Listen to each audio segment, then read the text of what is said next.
Está na pauta de julgamento do plenário do Supremo Tribunal Federal um recurso extraordinário que busca a incidência do ICMS na habilitação de aparelhos celulares.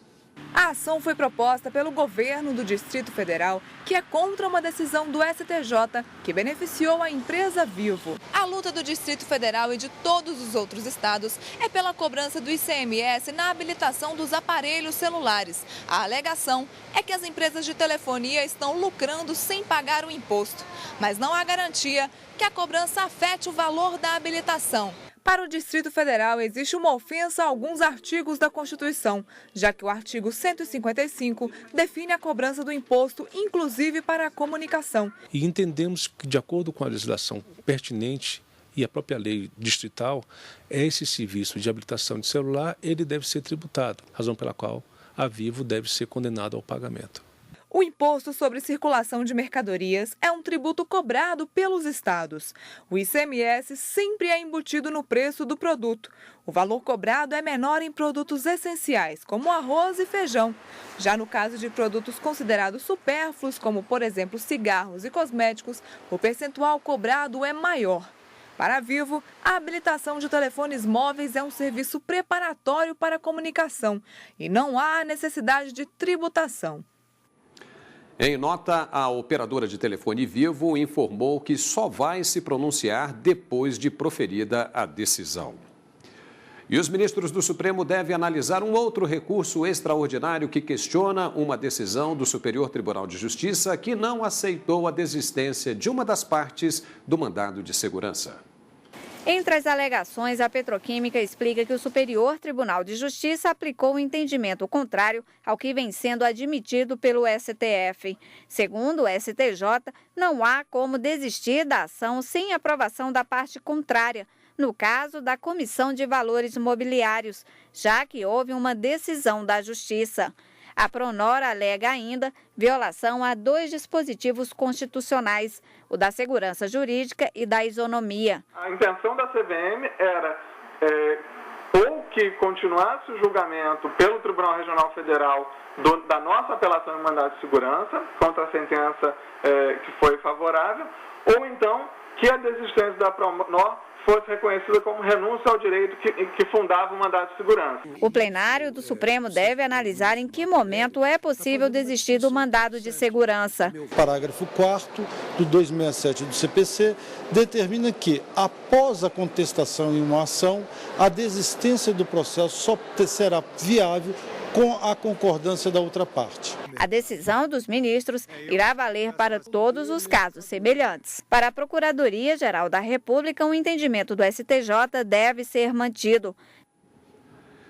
Nós entramos em contato com a Pronor Petroquímica, mas a empresa não quis comentar o assunto. E hoje quem vai presidir a sessão no Supremo Tribunal Federal é o ministro Ricardo Lewandowski, uma vez que o presidente ministro Joaquim Barbosa estará viajando para Costa Rica, onde participará de um evento sobre liberdade de imprensa. Mas falando sobre a sessão de hoje, nós vamos conversar agora com a consultora jurídica da TV Justiça, Gisele Reis. Muito boa tarde, Gisele. Boa tarde.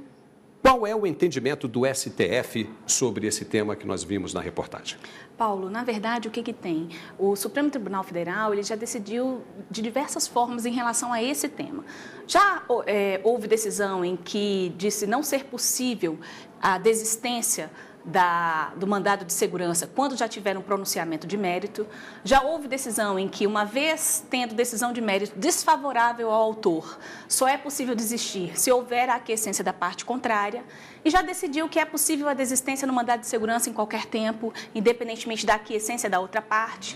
Então, sobre esse aspecto, inclusive, o ministro Fux, que é o relator desse recurso extraordinário, chegou a mencionar que merece uma apreciação do próprio plenário da Corte. Esse tema é um tema que merece reflexão, até porque, neste caso, se trata de uma desistência do mandado de segurança quando já se tem uma decisão favorável ao autor. Então, uma situação um pouco diferente das demais que foram analisadas pelo Supremo Tribunal Federal. E essas análises elas se deram tanto em relação a julgamentos feitos pelo plenário da Suprema Corte, como em relação às turmas, primeira e segunda turma. E o que diz a lei sobre a desistência de processo? Bom, nós vimos na reportagem que o Código de Processo Civil, ele estabelece que, uma vez antes de oferecida a resposta antes da citação, é possível desistir a qualquer tempo. Uma vez oferecida a resposta do réu, ou seja, se ele contestou aquela ação, a desistência, de acordo com a lei, só poderia acontecer com a aquiescência da parte contrária. Agora, o réu tem que consentir com o pedido de desistência? E se ele não consentir? De acordo com o Código de Processo Civil, há uma necessidade de que o réu se manifeste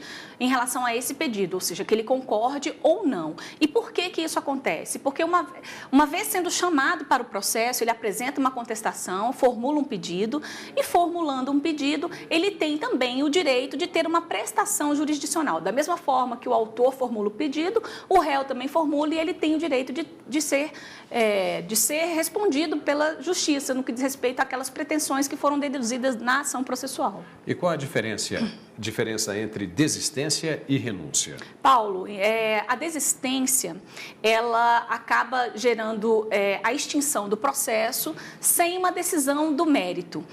Já na renúncia, a parte ela abre mão do direito que ela alegava ter e existem diversas consequências em relação a isso. Quando se desiste de uma ação judicial, é possível que depois se ingresse com uma outra ação tendo os mesmos fundamentos, a mesma causa de pedir.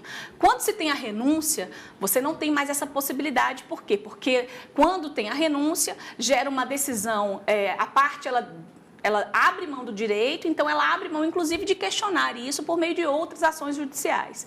Então, existem consequências nesse sentido. A desistência, ela extingue o processo, mas sem julgar o mérito, e gera a possibilidade de que a parte ingresse novamente na justiça. Na renúncia, ela extingue o processo, mas há uma coisa julgada material, abre mão do direito e, consequentemente, não pode ingressar novamente na justiça.